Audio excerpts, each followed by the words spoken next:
Шоу Иванович, приветствую вас в Аяшаре. Хотела бы поговорить по парламентскому расследованию. Создана комиссия буквально несколько дней назад в парламенте Абхазии. Чего ждать от этой комиссии? Вообще, расскажите немного, для чего это все. Здравствуйте, Денисова. Давно я не был в вашей студии. Приятно находиться здесь снова. Вот, парламентская комиссия, которая создана, я думаю, здесь важно, наверное, будет вспомнить вообще историю этого вопроса. С чего все началось и к чему пришло в итоге. А все началось с того, что экс-власть во главе с Асланом Георгиевичем Бжания время от времени предъявляла обществу инициативы, которые вызывали крайне негативную реакцию. Вот, и в противовес этой реакции, дабы обосновать свою позицию, он пытался обвинить всех тех, кто выступал против, в антироссийских настроениях, западном влиянии и прочие обвинения выдвигал, в общем-то. Вот. Впоследствии, когда вот это противостояние с обществом привело к известным событиям 15 ноября, и Аслан Георгиевич Бжания был вынужден уйти в отставку, эта риторика не то что не остановилась, она усилилась. Мы все видели, как с центральных каналов российского телевидения он продолжал обвинять значительную часть общества в том, что они антироссийские. Мы, в частности, я один из участников этого протеста, антироссийские, прозападные, протурецкие. И, в общем-то, там уже он и его подчиненные, люди его команды там состязались в красноречии, в фантазиях и так далее. Вот. К сожалению, когда выборы закончились, мы рассчитывали на то, что та команда, которая пришла к власти, эти процессы остановит. И некоторые выводы будут сделаны из всего произошедшего. Однако непродолжительное время после выборов прошло, и мы столкнулись с персональными санкциями, примененными в отношении граждан Республики Абхазия. Естественно, был визит к первому лицу, президенту избранному, Бадре Зурабовичу Гумбо. Этот вопрос там обсуждался, и людей, сходивших к нему, он убедил в том, что эти процессы будут остановлены и последствия будут, скажем так, нивелированы.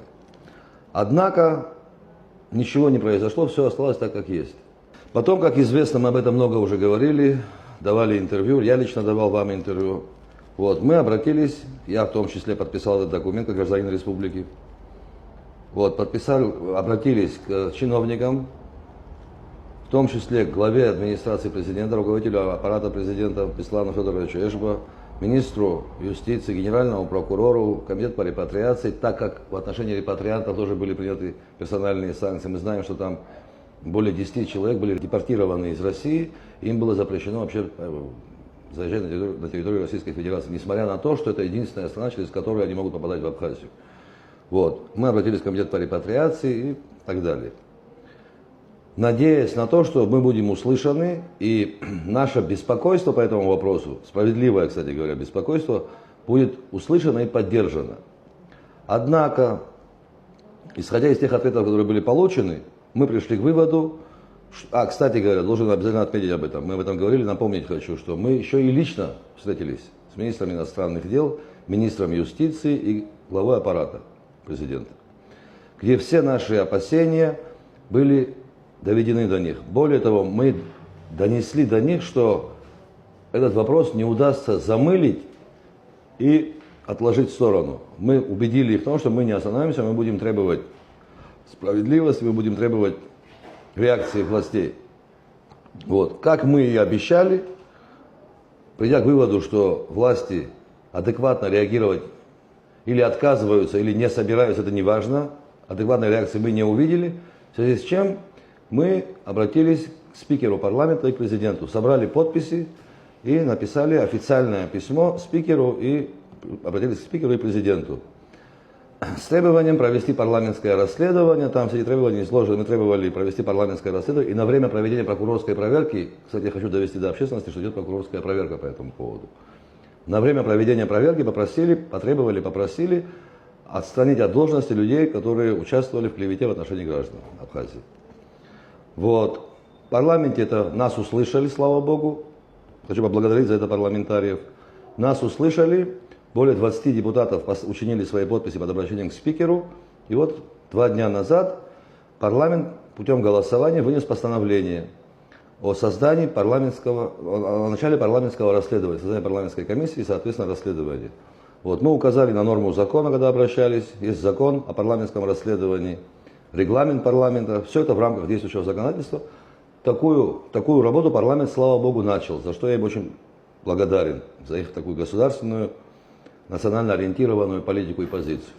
Чего вы ждете от этого расследования? Мы с вами об этом говорили как-то уже, я вам напомню, на площадке Айтгылара я давал интервью, об этом говорили. Чего мы ждем? Я лично чего жду? Во-первых, я жду, что парламентское расследование должно показать, что в Абхазии антироссийских сил нет и быть не может.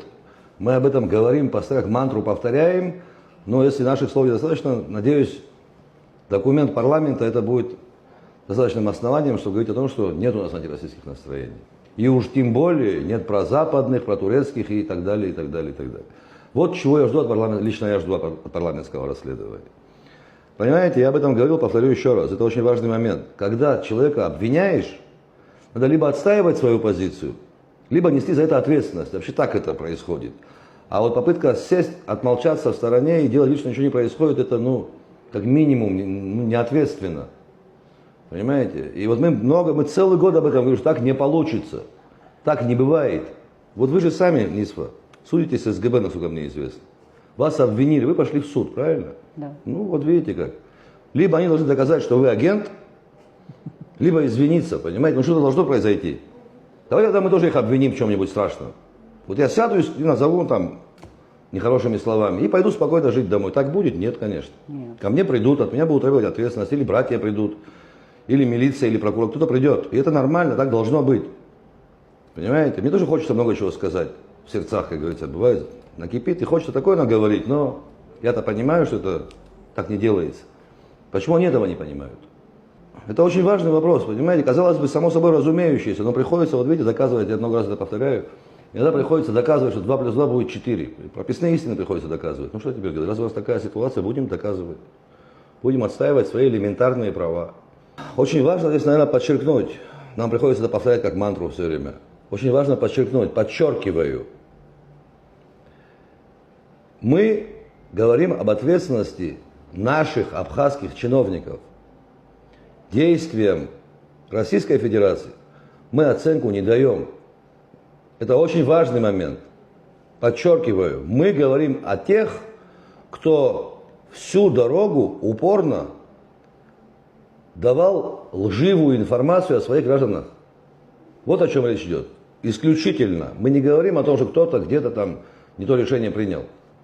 Мы говорим о тех, кто их запутал. Это очень важный момент. Я хочу его подчеркнуть такой красной линией. Понимаете? А то опять сейчас начнется, что вот. И так далее. Есть вещи простейшие, их не надо усложнять. Вот все время я вижу, что пытаются из мухи сделать слона. Все очень просто на самом деле.